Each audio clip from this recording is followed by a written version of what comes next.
Nah. We're all going on a journey, yeah, and the name of that journey is change, order out of chaos, new world order.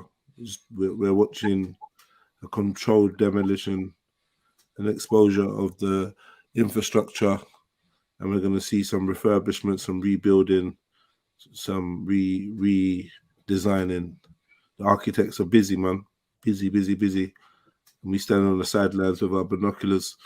But yeah, man, it's all a show, man. And nothing is out of place, nothing's rocking the boat, nothing's not going according to plan. As far as I can see, it's business as usual. Yeah, that seems to like correlate. It has to be that math because he's not dead. Even the dead or not dead, because they could. That's still doesn't mean anything.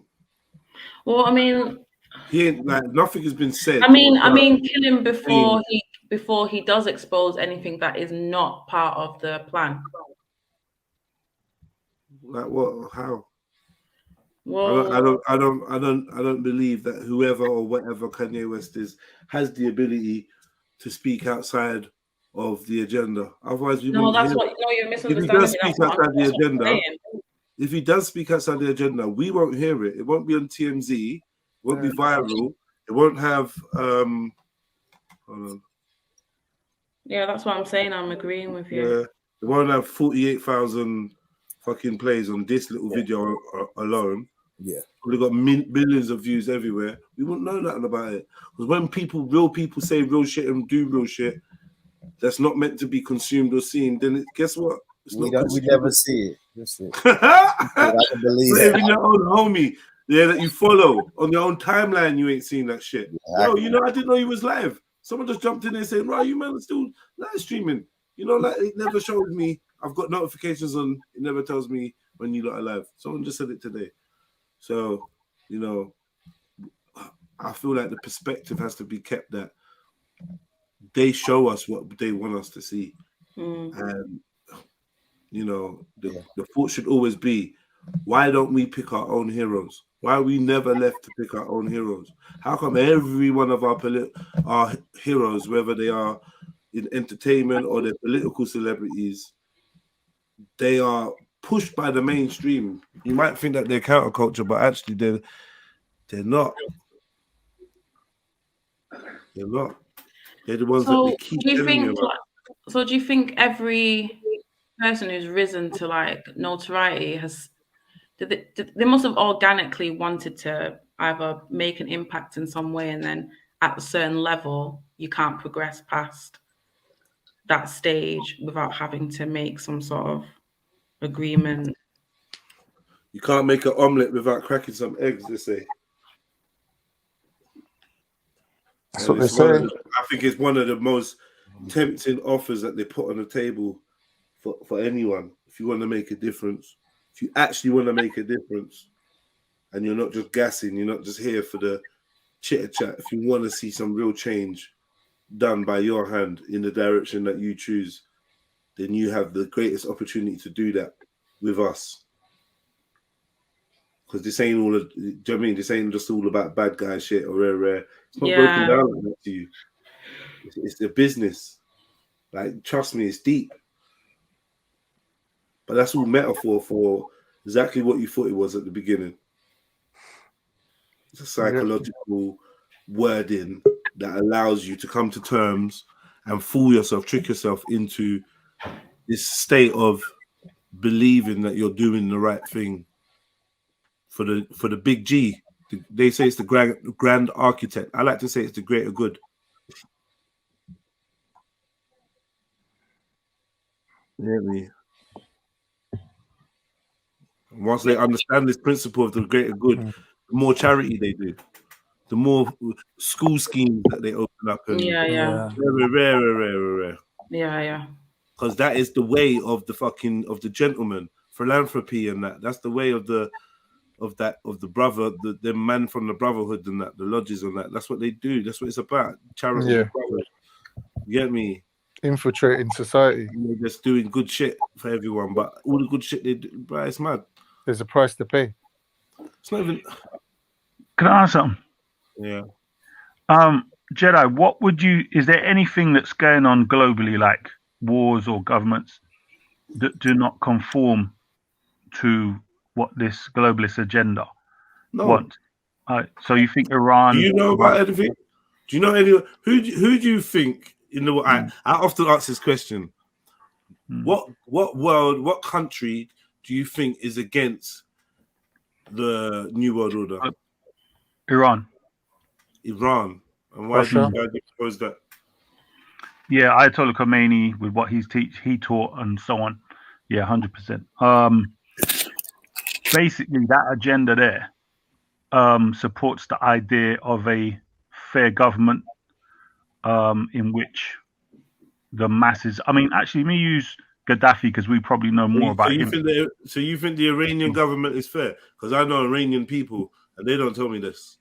No, not at all. I'm saying the principle of what they originally had. So, yeah, for instance, the country, the government, the ruling country, the principles of Nigeria are very different from what's going on in Nigeria. We can't go. The principles of the UK would make this a glorious, democratic beacon of fucking hope Yes. and joy. So let's not Right. talk about the principles. Some people it is. No. Right. Let me say it again. The revolution In truth, it's of not. Iran. Yeah, a rapist can kiss his Ayatollah son Khomeini. goodnight. Yeah, and still go out there attacking women. So like, let's not do about the fronting of the good deeds that they do. This is what I'm saying. We can't get confused with people that do good deeds.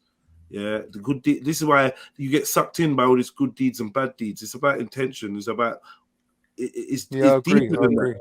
Do you know what I mean? It's deeper than that, man. The bad guys do the best shit.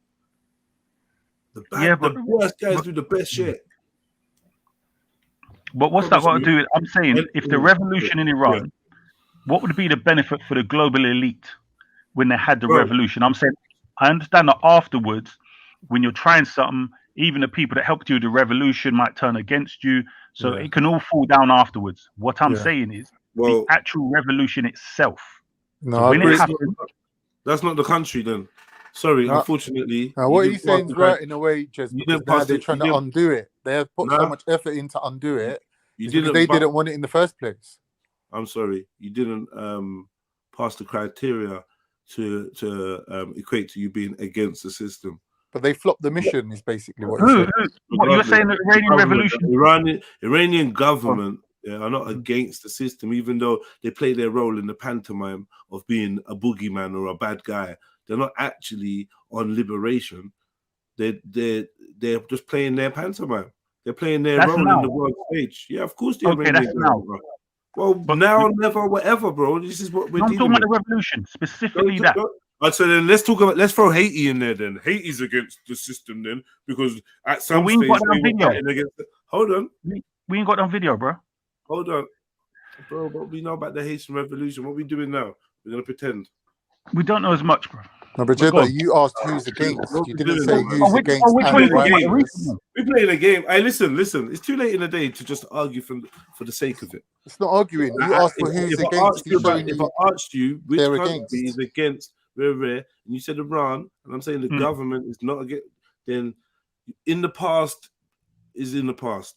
Whatever you say in the past, you say in the past. I'm saying that the past was a stage in a role in the pantomime and was never real, right? It was never real. None of these so-called democracies or anything is ever real. Any true sovereign free nation would be in constant war with the rest of the world forever. Yeah? Right. Okay. Yeah, right? There's never going to be a compromise with the rest of the world. So either they're left alone, or it's a mad thing. There'll be no coalitions with no one, because all these politicians, all these rulers are corrupt. We know the weaving of the system. There's no country left untouched. Sorry if your beloved ideologies are attached. If your beloved ideologies are attached to a landmass, I understand. But please, my brother, let's be unbiased and fair. Yeah, no nation on this earth is free from the web. Not one. It's nothing to do with attached to ideology or nothing like that. I'm saying that it's coincidental that Iran is a largely Shia country. Well, I actually mentioned Gaddafi as well, and he ain't Yeah, Shia. but I'm saying, after it's a handful because you know Iran was going to get mashed up. So you try to run to Gaddafi. No, not at all. Not even at all. Gaddafi was with the system because Gaddafi's best friends were fucking English government officials and American officials. I forget their names, but he was another one like Saddam who was best friends with fucking Rumsfeld and shit. The English put my man in power. In power. So and Saddam, this is like Selassie riding around with the Queen all over again, man. Bro, once I catch you with them high-fiving and you was ever homies with them, you was in the club. You don't get to do that stuff. What's this club? About being in the club. But this is the thing. You keep saying it as if each one that joins the club has a script to follow, as opposed to the club listen. The club has a script. Don't do that. And you're right. So you're saying each one joins it. They go along with a clear script. And would you say then Saddam and Gaddafi went against that script and that's how they mashed them up?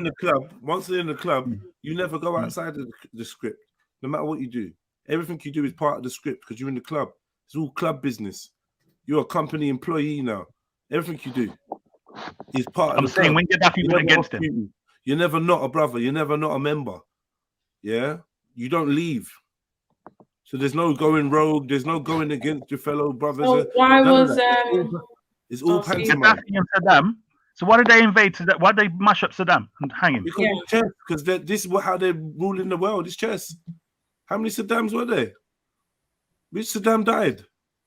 We got a grainy fucking Nokia 3210 video, and now we all satisfied. We know how history went, and we know what went on. Man, fuck all this, man. Let's stop getting played. It's not. Yeah, he was meant to have. He was meant to have loads of decoys and. Fuck all that, man. I don't think they invaded Iraq because they invaded Iraq. That's part of their storyline. Weapons of mass WMDs and all of that, whatever. It's all part of the storyline. It's all leading us to where we are now. So Saddam went along with his country getting mashed up. Why not? And invited them to mash up his country and his people. Guess what? When you're a brother, one of the first oaths you take is that you are part of a country with no borders. Yeah? No, I hear that. They're saying about this is all above our degree.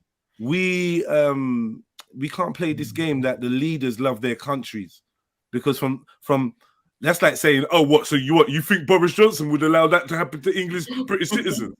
Come on, man. What the fuck are we talking about? These are leaders. Like what? I think it's slightly different though. Right. Them people there, they love their people. They're different from the English government. They're not like other politicians. Yeah, definitely different culture. I mean, all right. Did you see the thing when Gaddafi called the Saudi king? What did he call him? A puppet for America? Yeah, and embarrassed the hell out of him. And there was an argument in that meeting. Yeah, but how was one of your best friends Dick Cheney? Because they're doing business. For the American. One of your best friends is Dick Cheney. Come on, man. This is all. Because they're doing business. You say it on camera live for everyone to hear?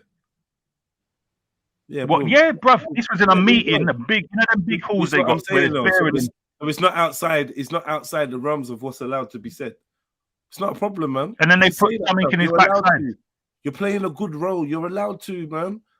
Nah. And when I catch you at WrestleMania 5, it's gonna be pain. You see, you Undertaker, it's been 6 years. I've been waiting for my shot. And finally, in Hell in a Cell, I get what you gonna do, brother? What you gonna do? We were raised from this shit, man. Ain't nothing, man. I don't think I'm gonna press this button. No, I'm gonna press this button. I'm gonna press this button. Oh, today Korea, in a defiant act, does a display over the desert. China has launched 15 submarines as a defiant act. Russia fighter pilots have been spotted over the years of. So you're telling me you don't believe the news? We need to get free. This is all grown men playing with their action figures, bro. Don't get caught up. Because at the end of the day, they all go to the same fucking meetings, shake hands. They're all still part of the same treaty. They just had another Antarctic fucking treaty the other day with Russia present. Right, but this is what I'm saying. This is what I said to you before. Treaties that have been put in place since what? 1930 what? So I'm saying, forget about all that surface shit. We can't get caught up in the Game of Thrones, the movie. Okay, how far has this conspiracy been going back? Are you saying that when, for instance, the Catholics kicked out the Muslims, it was really the top lot were like, no, we ain't going nowhere. We're just pretend to be Christians, or were they really kicking out the Muslims from Spain? At the end of the day, yeah, the top leaders are the top leaders, and those that are in power are the ones that know Wagwan. It's a pyramid structure. So yeah, a lot of things go on behind the scenes, yeah, that you wouldn't know. Yeah, a lot of financing both sides, a lot of whisperers. This is how it works. Game of Thrones actually is a good